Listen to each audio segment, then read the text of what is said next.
News 18 India।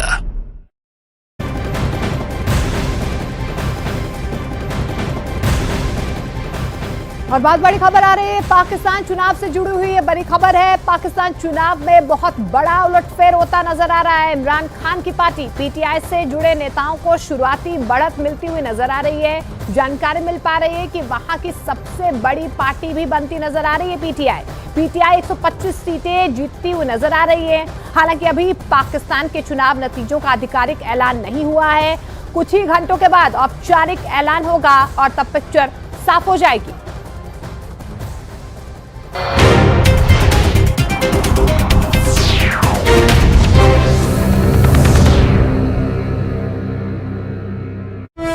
हजारों की संख्या में किसान सड़क पर ही धरने पर बैठ गए। इसकी वजह से दिल्ली और नोएडा को जोड़ने वाली सड़कों पर भयानक जाम लग गया। क्योंकि दिल्ली की तरफ बढ़ते किसानों को रोकने के लिए पुलिस ने जगह जगह बैरिकेड लगा दिए। कई सड़कों को बंद करना पड़ा। लेकिन लोगों की परेशानी तब और बढ़ गई जब पुलिस ने नोएडा और ग्रेटर नोएडा को जोड़ने वाले एक्सप्रेसवे को बंद कर दिया। इसकी वजह से वहां कई किलोमीटर लंबा जाम लग गया। गाड़ियां सड़कों पर चलने के बजाय रेंगती नजर आई। ये रास्ता जो कि ग्रेटर नोएडा से नोएडा की तरफ आता है, महामाया फ्लाईओवर के पास इसको यहाँ पर रोका गया है क्योंकि आगे किसानों का धरना प्रदर्शन चल रहा है। हालांकि किसानों को चिल्ला बॉर्डर तक पहुंचने से पहले ही पुलिस ने दलित प्रेरणा स्थल के पास रोक लिया। धरने पर बैठे किसानों को प्रशासन के अधिकारी मनाने में जुटे रहे, लेकिन किसान अपनी जगह से टस से मस नहीं हुए। किसानों का आरोप है कि कई दिनों तक प्रदर्शन के बाद भी उनकी मांगे नहीं मानी गई। इसी वजह से दबाव बनाने के लिए एक दिन पहले 7 फरवरी को किसान महापंचायत बुलाई गई और उसी महापंचायत में अगले दिन दिल्ली में संसद भवन तक विरोध मार्च निकालने का ऐलान किया गया। लेकिन किसानों के इस मार्च की वजह से नोएडा की ट्रैफिक व्यवस्था पूरी तरह चरमरा गई। उधर महाराष्ट्र के नवी मुंबई में उस वक्त हड़कंप मच गया जब एक बेकाबू बस ने कई गाड़ियों को एक साथ टक्कर मार दी। इस भीषण हादसे की रोंगटे खड़े कर देने वाली तस्वीरें भी सामने आई और उन तस्वीरों में दिखा कि तेज रफ्तार में आई उस बस ने एक माल ढोने वाली गाड़ी में जोरदार टक्कर मार दी। इस दिल दहला देने वाले हादसे से कुछ देर पहले के वीडियो में 2 लोग बड़े ही आराम से उस माल ढोने वाली गाड़ी से सामान उतारते दिखे। एक आदमी गाड़ी के अंदर से लोहे का सामान उठाकर नीचे खड़े शख्स को थमाता दिखाई दिया। इस दौरान पास में ही एक स्कूटर सवार भी नजर आए। उन लोगों को बिल्कुल भी अंदाजा नहीं था कि अगले ही कुछ सेकंड में वहां क्या होने वाला। माल ढोने वाली गाड़ी से सामान उतार रहा वो आदमी एक बोरी को उठाने ही वाला था कि इतने में उसे किसी अनहोनी की आशंका हुई। उसने गाड़ी की बाईं ओर झांककर देखा तो सामने उसे मौत की शक्ल में वो बेकाबू बस नजर आई। बस इतना पास आ गई कि सामान उतार रहे दोनों आदमी सब कुछ छोड़ छाड़ कर वहां से भागे।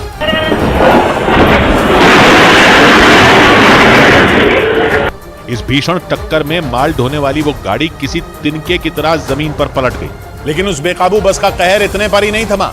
माल ढोने वाली गाड़ी को टक्कर मारने के बाद उसने कई और गाड़ियों को भी अपनी चपेट में ले लिया और उस स्कूटर के तो परखचे ही उड़ गए जो हादसे से पहले की तस्वीरों में दिखा।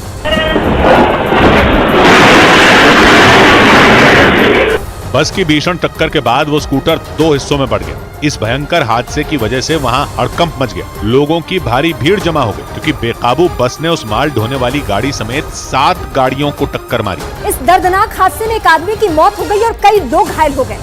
हादसे के बाद की तस्वीरों में वहां कई मोटरसाइकिलें और स्कूटर जमीन पर बिखरे हुए नजर आए। जोरदार टक्कर में उस बेकाबू बस को भी काफी नुकसान पहुंचा।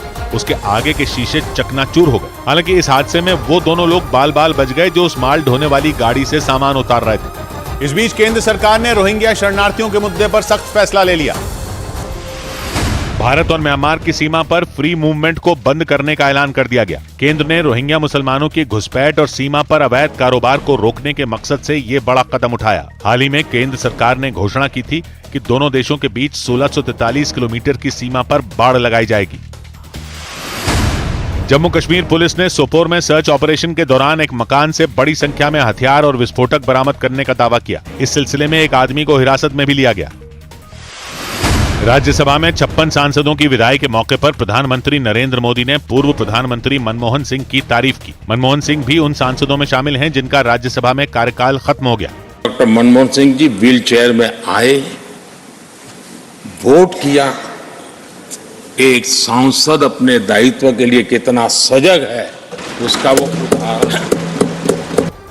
इधर दिल्ली के गोकुलपुरी मेट्रो स्टेशन की बाउंड्री वॉल गिरने से उसके मलबे में दबकर एक आदमी की मौत हो गई। वहां मेट्रो स्टेशन के प्लेटफॉर्म की बाउंड्री वॉल गिरने से पूरे इलाके में दहशत फैल गई, क्योंकि उसका मलबा पूरी सड़क पर फैल गया। इस हादसे का जो वीडियो सामने आया उसमें गोकुलपुरी मेट्रो स्टेशन की वो बाउंड्री वॉल अचानक भरभरा कर गिरती नजर आई। इस दौरान प्लेटफॉर्म पर कुछ लोग भी नजर आए जो हादसा होते ही इतनी बुरी तरह डर गए कि उन्होंने जान बचाने के लिए वहां से दौड़ लगा दी। इससे उनकी जान तो बच गई, लेकिन बाउंड्री वॉल का मलबा जाकर नीचे सड़क पर गिरा और इस दौरान उस सड़क से गुजर रहे कई लोग इसकी चपेट में आ गए। 4 लोगों को माइनर इंजरीज है, जिनमें एक का पैर टूटा है और एक की इंजरी थोड़ी ज्यादा है। पुलिस के मुताबिक इन 4 घायलों में एक आदमी ने अस्पताल में इलाज के दौरान दम तोड़ दिया, क्योंकि पुलिस के मुताबिक जब गोकुलपुरी मेट्रो स्टेशन की वो 50 मीटर लंबी बाउंड्री वॉल गिरी तो वो आदमी अपने स्कूटर से उस मेट्रो स्टेशन के पास वाली सड़क से गुजर रहा था और तभी बाउंड्री वॉल अचानक गिर पड़ी, जिससे उस पूरे इलाके में दहशत मच गई, क्योंकि उस बाउंड्री वॉल के मलबे ने पूरी सड़क को घेर लिया। इसके बाद तो सड़क पर सीमेंट के बड़े बड़े टुकड़े और ईंटें दिखाई दी। हालांकि जैसे ही वहां मलबा गिरा, पुलिस वालों ने बैरिकेडिंग कर उस पूरे इलाके की घेरेबंदी कर दी। इसके अलावा खुदाई करने वाली एक मशीन की मदद से उस मलबे को वहां से हटाने का काम भी शुरू कर दिया गया, क्योंकि जैसे ही आसपास के लोगों को इस हादसे की खबर लगी, वहां भीड़ जुटनी शुरू हो गई। ऐसे में आशंका ये थी कि कहीं कोई और भी इसकी चपेट में ना आ जाए, इसलिए पुलिस और दमकल की टीम ने गोकुलपुरी मेट्रो स्टेशन के आसपास के इलाके को बंद कर दिया और हादसे में घायल हुए लोगों को फौरन अस्पताल पहुंचाया ताकि उनकी जान बचाई जा सके। इस बीच कर्नाटक सरकार के बाद केरल सरकार ने भी दिल्ली के जंतर मंतर पर प्रदर्शन किया। केरल सरकार ने केंद्र पर उसे फंड देने में कमी करने का आरोप लगाया। केरल सरकार के इस प्रदर्शन में दिल्ली और पंजाब के मुख्यमंत्री भी शामिल हुए और मंच पर पहुंचकर तीनों मुख्यमंत्रियों ने एक दूसरे का हाथ पकड़कर अपनी ताकत दिखाई। केरल के सीएम पी विजयन, दिल्ली के मुख्यमंत्री अरविंद केजरीवाल और पंजाब के मुख्यमंत्री भगवंत मान, इन तीनों ने मंच साझा करते हुए केंद्र सरकार पर उनके राज्य से आर्थिक भेदभाव करने का आरोप लगाया। मंच पर उनके साथ लेफ्ट नेता सीताराम येचुरी और जम्मू कश्मीर के पूर्व मुख्यमंत्री फारूक अब्दुल्ला भी नजर आए। केरल सरकार से एक दिन पहले कर्नाटक सरकार ने भी दिल्ली की इसी जगह पर यानी जंतर मंतर पर प्रदर्शन किया था, लेकिन उसमें किसी और पार्टी का नेता या फिर किसी और राज्य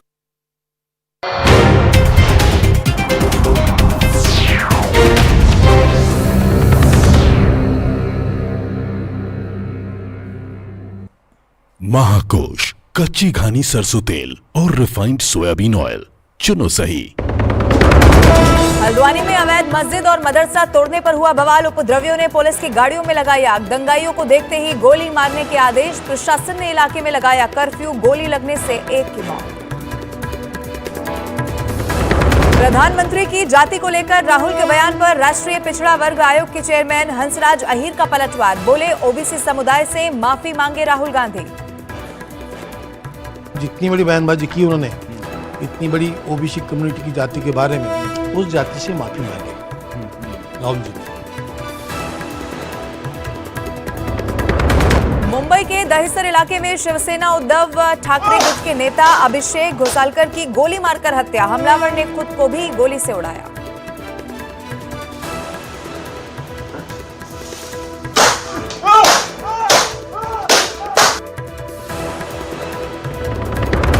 दो 2014 में संकट में थी देश की इकोनॉमी, अब 2047 तक बनाना है विकसित देश। यूपीए सरकार के कार्यकाल पर लोकसभा में मोदी सरकार ने पेश किया श्वेत पत्र। बीजेपी के जवाब में कांग्रेस लाई है ब्लैक पेपर। आज श्वेत पत्र पर लोकसभा में चर्चा।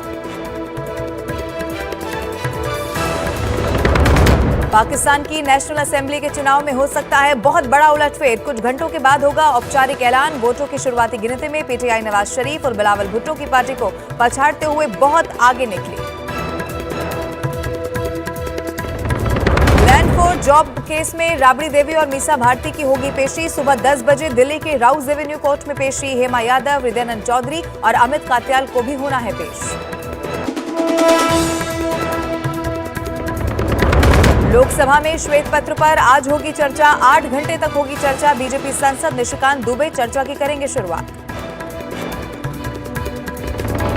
चंडीगढ़ में किसान नेताओं, सीएम भगवंत मान और 3 केंद्रीय मंत्रियों की हुई बैठक। किसानों की मांगों पर हुई चर्चा। किसानों का 13 फरवरी के आंदोलन को कायम रखने का ऐलान। महाकोश, कच्ची घानी सरसों तेल और रिफाइंड सोयाबीन ऑयल।